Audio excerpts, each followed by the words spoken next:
Welcome to another edition of Speak Up.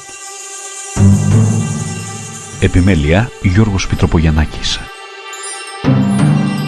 Our subjects this month include British eccentricity, the Irish language, Australian Pink Floyd, British ID cards, hardy country, flamenco dancing, conspicuous compassion, leaving the right tip, and adultery. We begin, however, with the eccentrics. As readers of Speak Up know, the British are an eccentric race, but the really positive thing is that the British themselves appear to have come to terms with this fact. Journalist Benedict Lovey is author of the book Eccentric Britain, which offers an excellent guide to some of the country's more unusual characters and customs. Indeed, it's essential reading for anyone planning to go to the British Isles in the near future. When Benedict Lovey met with Speak Up, he was asked to define eccentricity. Well, eccentricity isn't madness, and it isn't people who consciously dress up to do something stupid, like, for example, students who pogo stick across the Andes. That is a funny thing to do, but they know they're being silly, and the true eccentric thinks he is normal, but he takes a live lobster for a walk on a piece of string down the street. You come across these people occasionally in England, and they think they're perfectly reasonable, and the rest of the world is odd. If you look at the word eccentric, it just means away from the centre, so it's not a judgmental word. We in Britain tend to love these characters, the mad inventors and people like that, but they could be eccentrically bad, they could be unpleasant, so aristocrats sometimes have been quite cruel and unpleasant people and done crazy things. The recent Marquis of Bristol, the last one, who's dead now, used to drive at high speed through the tourists visiting his stately home, so they all screamed and jumped aside. An American woman asked him why there was no boating on the lake, so he pumped up an inflatable dinghy, pushed it out on the lake with no paddle, with her in it, and then got his air rifle and took pot shots at it until it sank. So he was an eccentric, but not in a pleasant way. It just means not normal, basically. He was then asked whether British eccentricity was alive and well. I think it is alive and well, and people are always doing daft things. If you look at any particular event, such as the first man to row a boat right across the Pacific, which happened recently. It was a chap from North London called Jim Scheckter, and asked why he did it. It took months and months and nearly killed him. He said, it's because I needed to lose weight. You get people walking across Australia through the deserts. Again, the first person to do it was British. Well, she got there near the end and heard on the radio that someone had beat her to it and was rather puzzled by that. She heard on the radio news that the guy who beat her was British, and then it made sense to her. But the feeling is that other nations aren't quite so intent on doing daft things. But it's not entirely a silly operation. There is a kind of cultural spin-off, because if you like the humour that comes out of eccentricity, then you can export that, and people around the world actually quite like it, I think. I mean, if you look at British eccentrics in humour, you start with Lewis Carroll Through the Looking Glass, a very odd idea, a very daft idea. You've got Edward Lear's nonsense poems, and then bring it forward later into the 20th century, you've got people like Monty Python or Mr. Bean.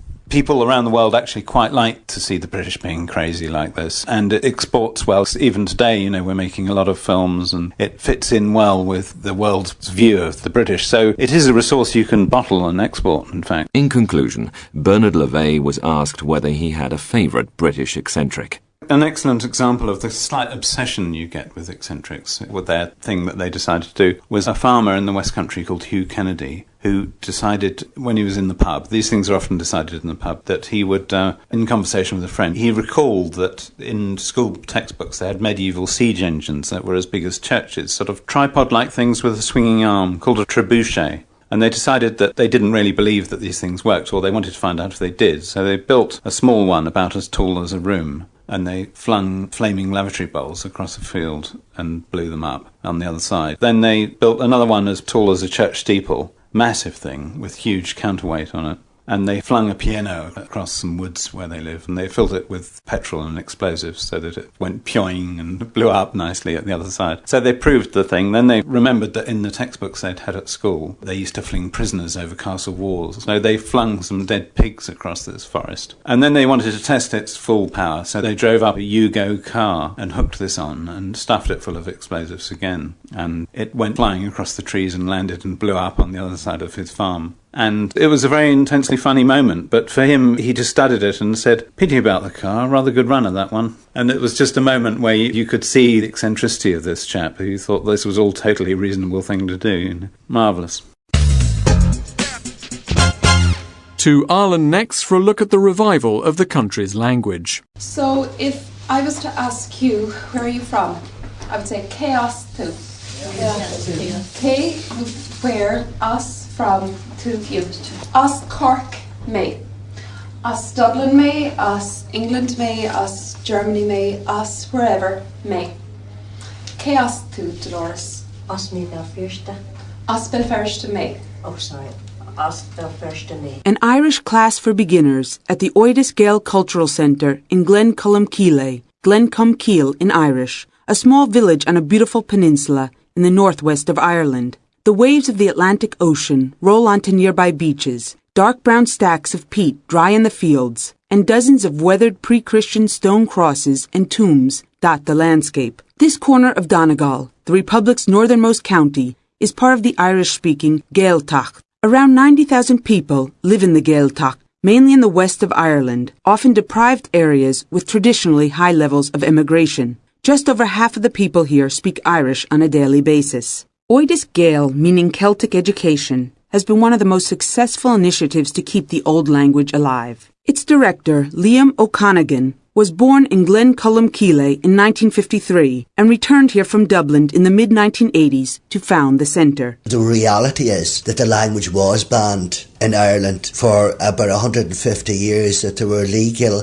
and educational initiatives taken to ban the language. So, for example, listeners might be interested in knowing about the tally stick, where all children that went to school in the 1860s, 1870s, 1880s had to wear a stick around their neck, a piece of wooden stick, and their parents or their teachers or other people that heard them speaking Irish were encouraged to put a notch on the stick, and for every notch that was cut on the stick, they were beaten. The amazing thing is that the language actually still exists, because people's strongest badge of identity in many ways is the language that they speak. Some 30 students attended the first Oidis Gael courses. In 2003, almost 20 years later, that number had risen to 1,400 a year. The whole family of Irish President Mary McAleese has attended courses here. On a 3-day course for total beginners, you could be sitting next to a bank clerk from Belfast, a teacher from Dublin working to improve their Irish, or an American visitor exploring their Irish roots. Matching the spelling and the pronunciation of the Irish language is not easy, and many Irish school pupils have regarded learning it as a chore rather than an opportunity. The language is still compulsory up to leaving cert level and is required for most jobs in public services. The Oidis Gael courses try to make learning Irish fun through conversation, singing of traditional songs, and dancing.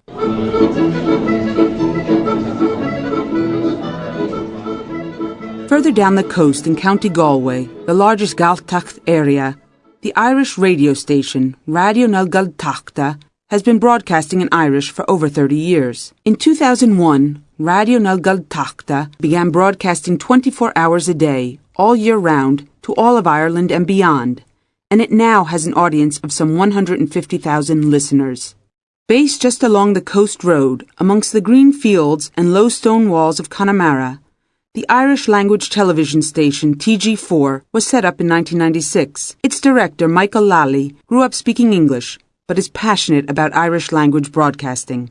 If you go back to the foundation of the state, first of all in the 20s, the Irish language and the preservation of the Irish language was always an aspiration. It was mainly catered through initially the educational system.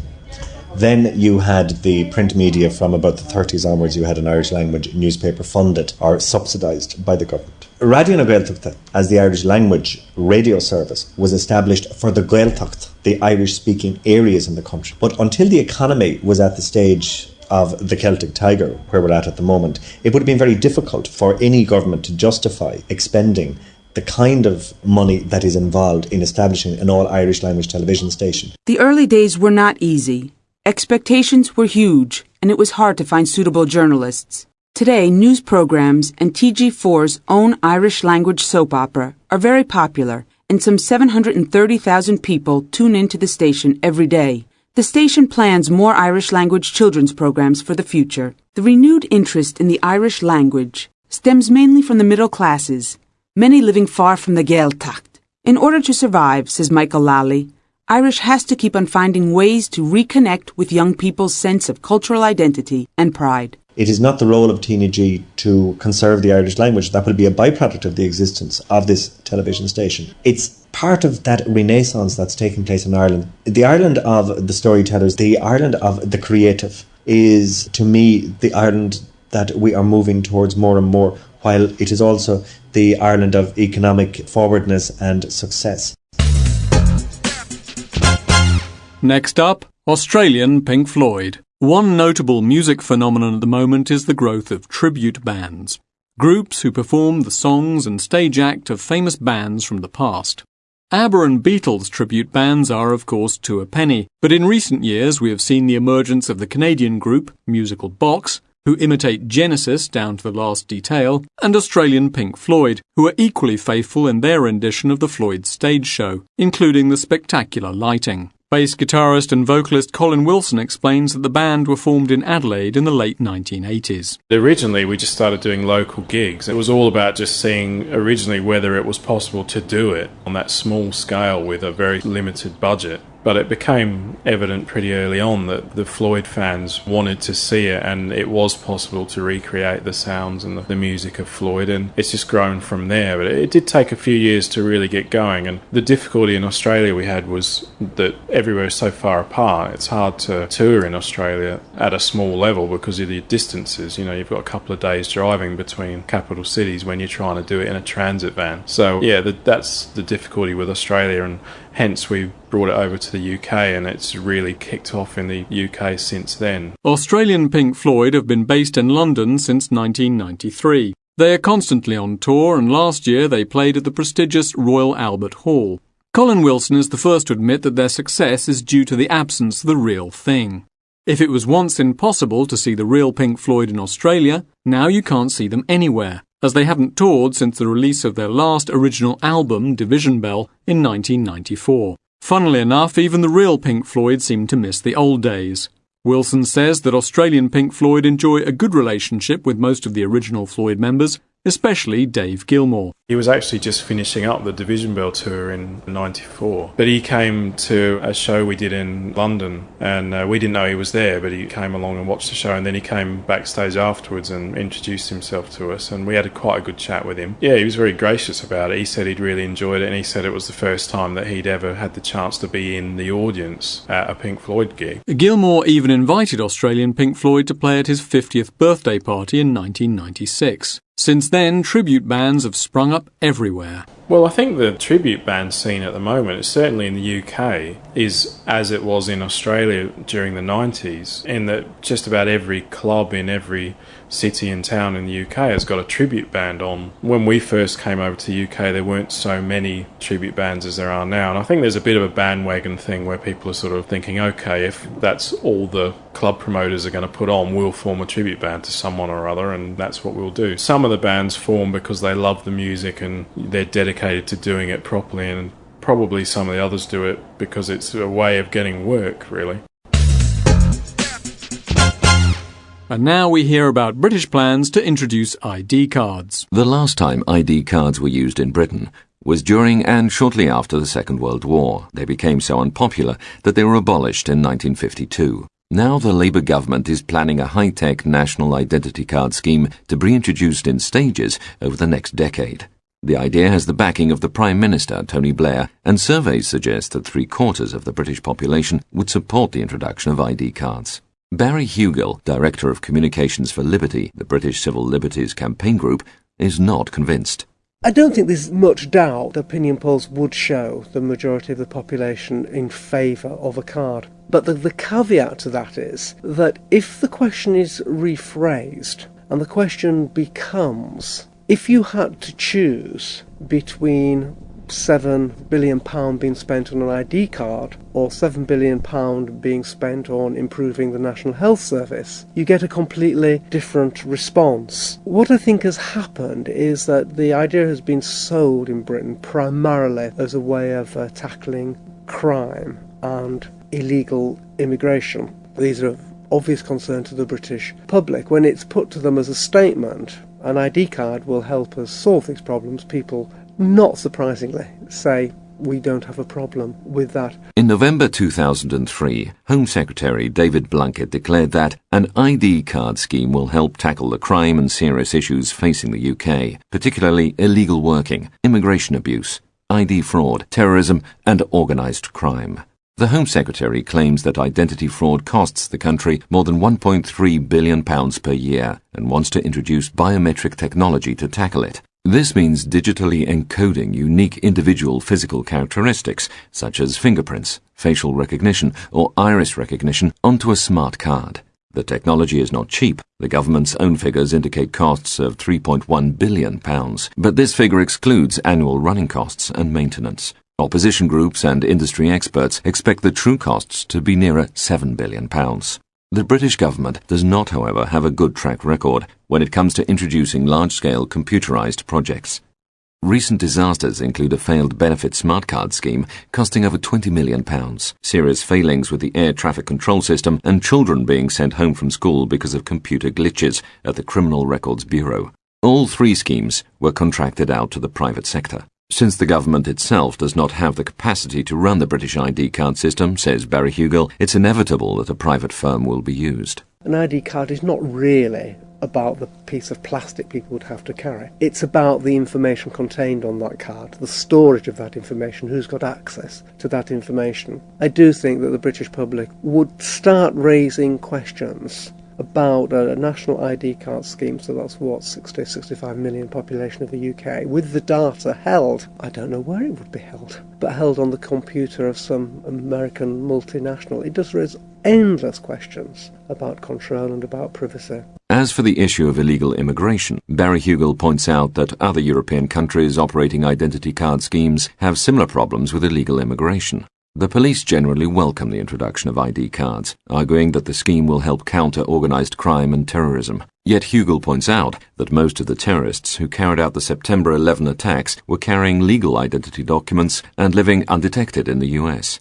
Similarly, the Spanish system of ID cards was unable to prevent the Madrid bombings earlier this year. In order to get one of the new biometric identifying passports, you'll have to prove your identity. And you'll have to prove your identity using the old-fashioned form of identity, which we're told is inefficient and redundant, whether it be an old-style passport or a birth certificate, what have you. So it would seem to me that immediately you have the potential to legitimise illegitimacy. So presumably any self-respecting terrorist, and we know that these people are exceedingly bright, will have worked that out for themselves and will be compiling, almost as we speak, quite legitimate biometric identifiers based upon a completely false identity.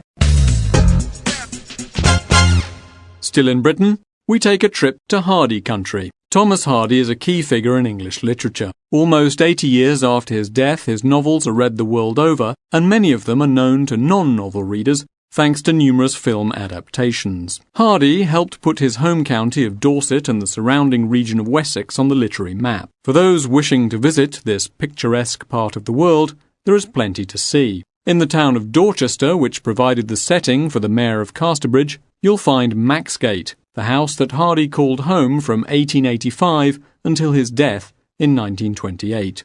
Today, it is the home of Andrew Lee, who rents it from the National Trust. As he explains, the house was designed by Hardy, who was also an architect. Not only did Hardy design it himself, his father and brother built it, so the whole thing really is a sort of Hardy enterprise. It started life literally as a 2-up, 2-down, very modest sort of property. I think Hardy never quite felt secure financially, so he built very modestly, even though he was a wealthy man when he built it and could have built something much more palatial. Around Dorchester you can hardly find anyone with a good word to say about him. You mention Thomas Hardy to the locals and the sort of stock response is, "Oh, that mean old so-and-so," which is a shame really, since he's given them a tourist industry to die for. You'd think they might be a little more kindly disposed towards him. Andrew Lee was then asked whether Maxgate was haunted. Hardy's second wife died here in the tiny little attic room at the top of the house. To Hardy it was haunted because he writes poems about her sort of hovering above his head, trying to communicate with him but not quite being able to make it. because their marriage had not been a happy one. The thing about Max Gate has this wonderful sense of place, because after Emma's death, the two of them had not got on very well during their married life. They'd been married for 42 years, I think, when she died. They didn't really get on. They met under the most romantic of circumstances, and I think in the 4 years they were courting, neither of them showed each other their true personalities, as it were. They both, I think, were always on their best behaviour. So it wasn't until they were thrown together as man and wife that it became apparent almost from the start that they were totally incompatible. Emma came from a much higher social class than Hardy, and her relatives regarded the Hardys as peasants, whereas the Hardy family regarded the Giffords as the sort of idle rich, because they didn't work for their living. And so neither family turned up at the wedding, so that wasn't a very auspicious start. And it seems to have gone on from there, really. Emma regarding herself as socially a cut above Hardy, and Hardy sort of pedalling furiously to try and keep up. In the end, I think Emma became very jealous of his success. She used to tell people that she'd written half his books anyway. Nevertheless, Hardy was traumatised by his wife's death in 1912, the same year that he wrote a poem about the tragedy of the Titanic. After the funeral, when he was clearing out the room, he came across a whole series of notebooks and diaries she'd been keeping, one of which was apparently called What I Think of My Husband, which by all accounts was not a lot. And Hardy read all these diaries and eventually burned them all. But I think what they did was to bring him face to face with her perception of how he treated her all those years, which was mainly to ignore her, really, because she was quite a difficult character to deal with. And sent him off into this great paroxysm of grief and remorse, which sent him off on a pilgrimage to Cornwall, where he'd first met her and never been back to since, visiting all the sites that they'd known 40 years before. And he started writing these amazing love poems, the poems 1912, 1913, to Emma. At that time, when she died, she was 72. She didn't know that he felt like that and wasn't around anymore to enjoy them. It really affected him very badly, and I don't think he ever quite recovered from it. Today, Hardy Country has a veritable tourism industry. Andrew Lee was asked whether this had been apparent in Hardy's own lifetime. What he did, and it goes right back to Far From the Madding Crowd, his early novels, he found that what he was doing was using a lot of sort of local area in his work. And I think he quite deliberately sort of resurrected Wessex, which had sort of disappeared hundreds of years beforehand, as the sort of scene for his novels. So he was aware that he was actually creating a sort of country. He said it was a part real, part dream country that he created. He was well aware of that. And of course, by the time of his death, he was aware also that this literary tourism had been created, because of course he got loads of visitors all coming sort of look at the sites as he described them. So yes, I think he was well aware that he'd sort of created a sort of tourist industry. He wasn't all that happy about it, I have to say. To Spain next, where an enterprising Englishwoman is teaching the locals to dance the flamenco. Claire West began her dancing career at the age of 2 and went on to become a highly regarded professional dancer, choreographer and director. When she was awarded a scholarship to study dance, she decided to look at one of its most fiery forms, flamenco. Despite not speaking a word of Spanish, she joined the Gypsies of Andalusia to study with the true aficionados. When you speak to the gypsies, they say not everybody can dance flamenco. So only gypsies can dance flamenco, and people of Arab descent or Jewish descent. And then after that, well, Spanish people do quite well. And after that come, Latin American, and then any other kind of European and Americans lastly. They really can't. Claire proved her love of and skill at flamenco despite being at the bottom of the so-called hierarchy, but her teachers explained to her why. I said, well, obviously I'm English. So I said, well, what makes you feel then that I'm so, flamenco? And they said, well, that's obvious, you're Jewish. And I said, well, actually, I'm not Jewish. And they said, no, we know these things. You can see it in your blood, you can see it in your dancing, you're most definitely Jewish. So I said, well, look, whatever. So long as I can dance flamenco, I'm very happy. But so they had this very strict idea about whether you have it in your blood or not. When Claire's time with the Gypsies came to an end, she returned to Switzerland, where she was living at the time with her husband, a robotics engineer. It was through him that she was able to continue practicing flamenco. I would take my flamenco shoes in my rucksack And I would go down to my husband's factory and I would throw down on the floor some wooden pallets. And the reason that that was brilliant was the machines made a constant but rather complicated rhythm, which never stopped 24 hours a day. And I could make as much noise as I liked, which was one of the problems with being a flamenco dancer, because anywhere you would practice, you were disturbing people. But beside the machines, nobody could hear me at all, and I could absolutely hammer away with this constant metronome going. And that's where I would say I did the majority of my practice and gained strength. Eventually Claire returned to live in Spain permanently and even taught flamenco to the Spanish themselves. But she admits that there's only so much you can teach. It definitely is a gut feeling. Many people study it, they're very fast, they're very impressive, very excellent, but it really doesn't move you at all. There's no emotion there. And yet I can watch a performance of maybe a 90-year-old man or someone like that who's actually not very mobile, but such tremendous passion and feeling for the music or for the words comes across that literally your hair will stand up on end on your arms, and there's a definite communication. The rhythms of flamenco are so complicated that you need to concentrate on them 100%, and that means you almost get lost in the rhythm. You can't think about anything else except what you're actually performing at that moment. For Claire, this is one of the dance's greatest joys. It's like a physical meditation, and I literally feel that I go a long, long way away, so that when I finish dancing, I realise that there's a public there or there's somebody been watching me, and it takes a moment or two to actually come back. It's as if you've gone flying somewhere and can get lost. So it's a very gratifying experience. It's something that makes me smile from ear to ear. Back in Britain, we take a critical look at conspicuous compassion. Princess Diana's funeral in 1997 is a memory that shaped a generation.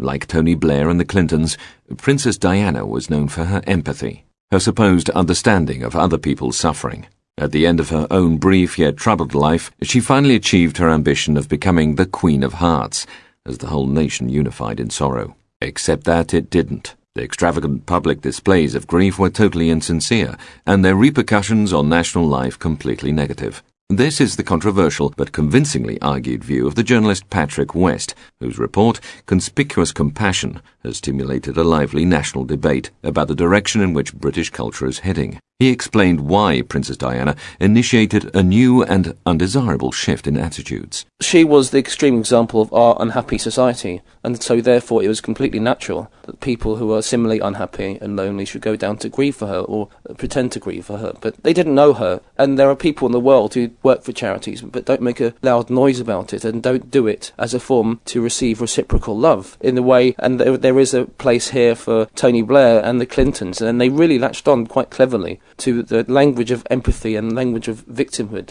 is central to our culture, and to be seen to care, but not to do stuff, just to be seen to care, is the most cardinal virtue now. In Conspicuous Compassion, Patrick West outlines how insincere public displays of sympathy have been institutionalized. From spontaneous donations of flowers and teddy bears for Princess Diana's funeral, we've progressed to public silences and empathy ribbons. Minute-long silences at football matches to mark public tragedies have extended over recent years to 5 or even 10 minutes. And they are now held at the slightest pretext. Recently, a pressure group demanded a silence for those whose neighbours have oversized hedges. In the same period, the practice of wearing sympathy ribbons has taken off. Initially red ribbons for AIDS, then pink for other charitable causes. But while these symbols of identification with charities became more widespread, contributions to charities dropped. No surprise there, says Patrick West.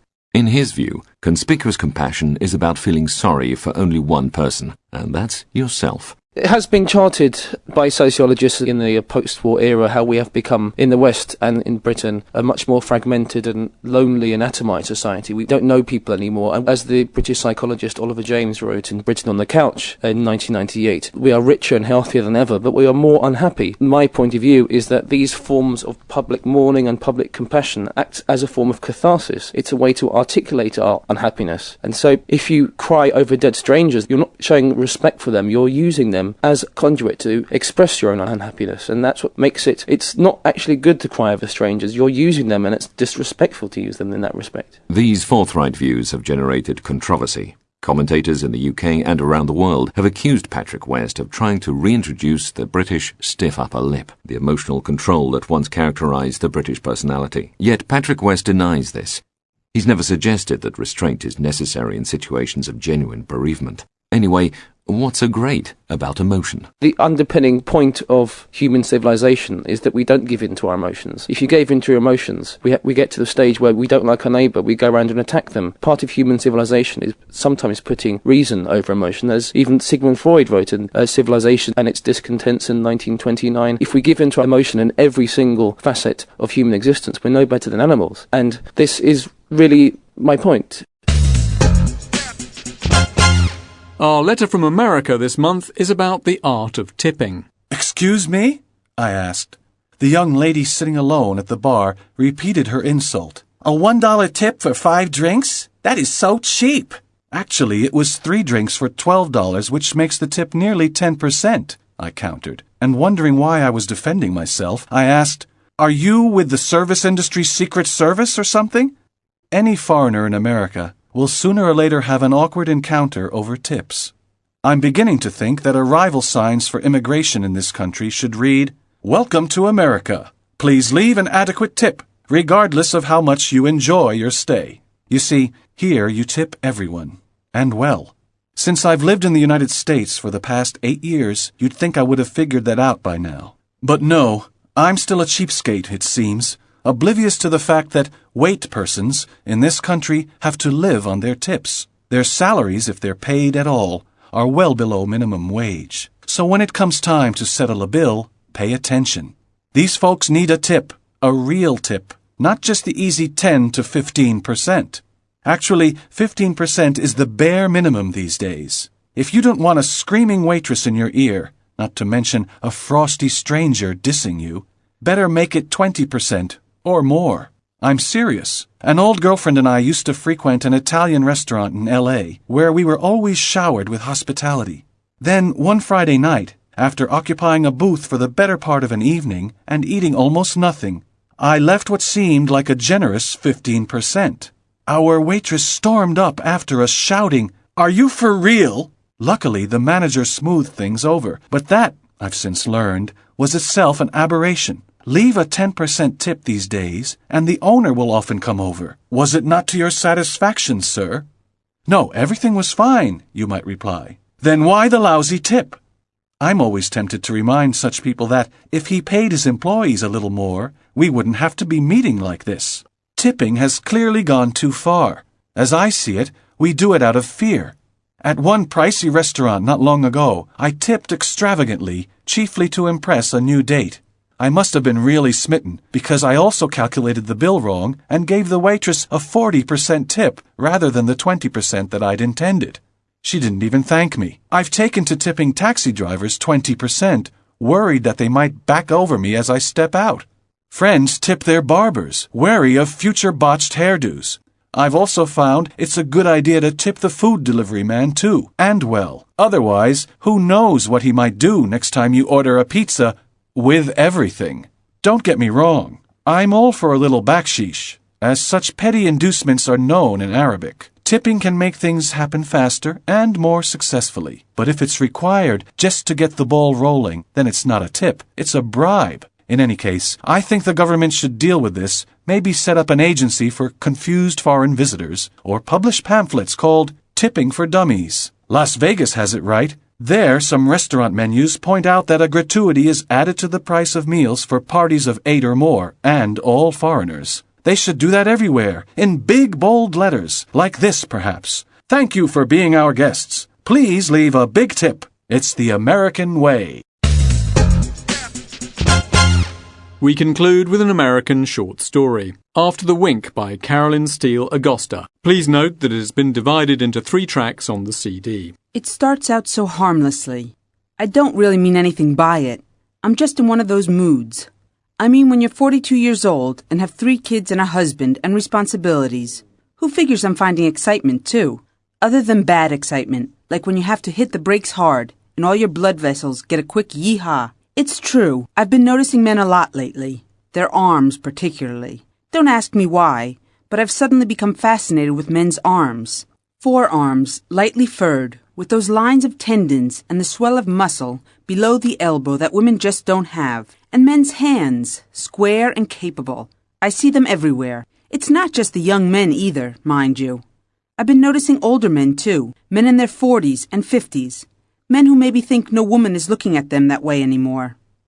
Mostly I like the ones who still have plenty of hair and rugged-looking faces, who look like they still get some, you know? Ponytails, too, on older men catch my attention. Here's a guy who thinks young, I figure. I could be wrong. Maybe he's just a guy who hates going to the barber. Anyway, I'm sitting there at the coffee shop. I'm reading a book by Robin Hemley, and it makes me laugh out loud. I look around to see if anyone notices, and there's a man smiling at me. He's good-looking, too. He's sitting at one of those tables, reading a magazine, and it's not just any magazine, not about motorcycles or computers or entertainers. It's the New Yorker. The guy's literate, for crying in the sink. I give him a little smile. Going back to my reading, I shift in my seat, cross my legs, straighten my back a little. I rest my chin on my hand, arching my neck a little. That's body language for, I'm interested. Or something like that. A customer near the front makes a huge mess by dropping her coffee, the tray clattering to the floor. I take a quick glance at Mr. Attractive, and he's looking at me. So I smile. And then, God help me, I wink. Now it's just a little wink. Just an acknowledgement that he's there, and I'm there, and we both see the humor of the situation, and that perhaps we're somehow both a little more in the know than the average joker, and already have this little connection. But that's all it is, I swear. But it's enough. Because next thing I know, he's picking up his coffee and his New Yorker, and he's coming over to me, doing that little raised eyebrow thing to ask if he can join me, and I'm nodding, thinking I don't quite believe this. He asks me about my book, and I ask him about his magazine, and I mention modestly that I'm a writer, and he mentions modestly that he's a musician. And even though we're really a bookkeeper and a systems analyst, we understand that we're not defined by our paying jobs. I tell him my name, and he tells me his, and it's one of those names I always admired. He has a little bit of curly black gray-white hair coming out of the collar of his shirt. His eyes crinkle at the corners, and his forearms flex as he leans forward on his elbows to talk to me in low tones that require that I lean forward too. I smile to show my dimples and hope that I don't have coffee breath, and we keep talking about books and music and the theater, about the way that parking is getting impossible in this town, and how traffic is ridiculous. He mentions that he lives near South Park, and I mention that I'm over by the university, and pretty soon our coffee is cold, and it's somehow gotten to be an hour later. It's really time for me to leave, and he walks me to my car, which thank heavens is decently clean, with no McDonald's Happy Meal figures on the front seat. He mentions that he's going to the poetry slam next Friday, because his friend is playing flute for some poet, and I mention that I've never been to a poetry slam, and he says I should try it. So I say maybe I will, and I drive away with my hands perspiring on the steering wheel.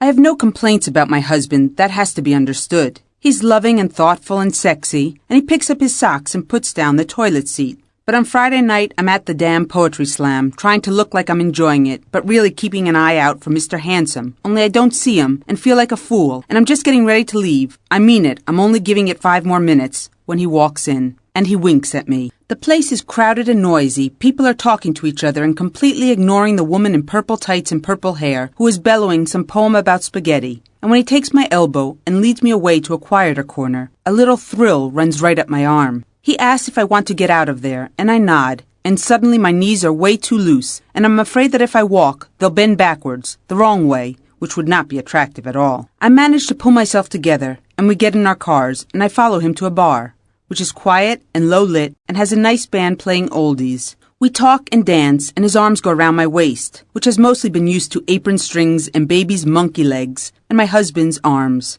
which are also nicely hairy and brown and have those good flexy muscles, which I'm trying not to think about, just like I'm trying not to mention that both Mr. Gorgeous and I are wearing wedding rings. Because we are, and we're not kidding ourselves that this is anything but an exercise in visibility.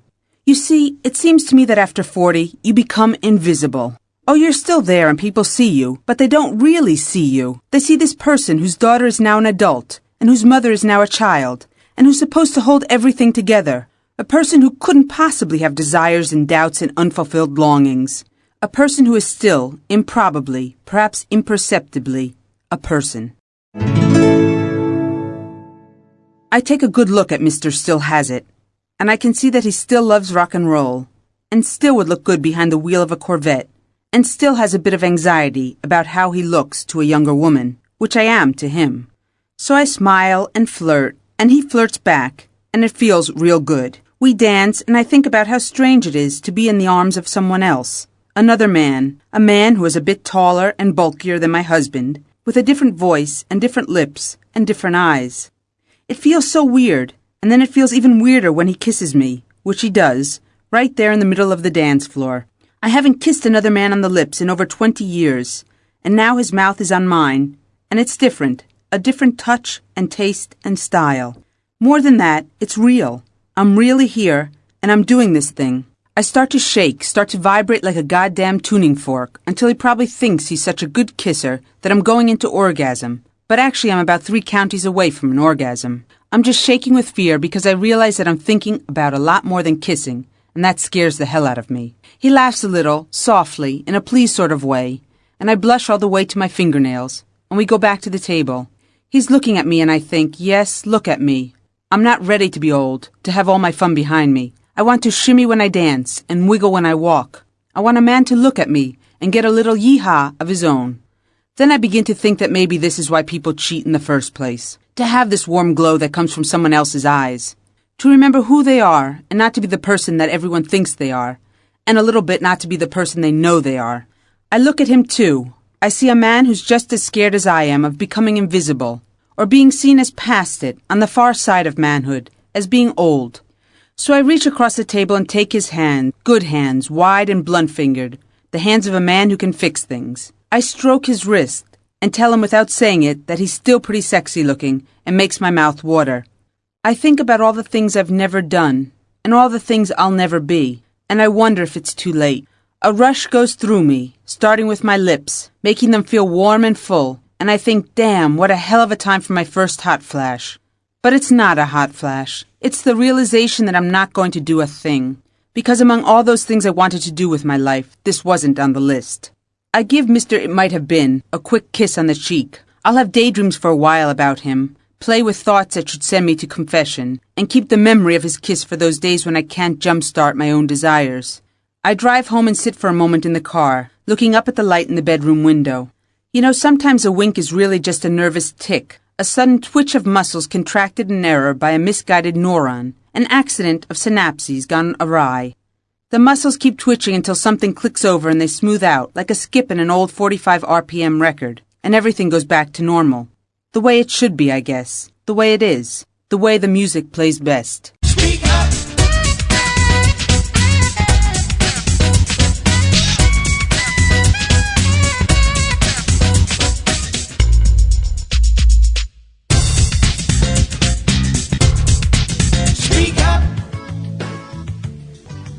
Επιμέλεια Γιώργος Πιτροπογιαννάκης.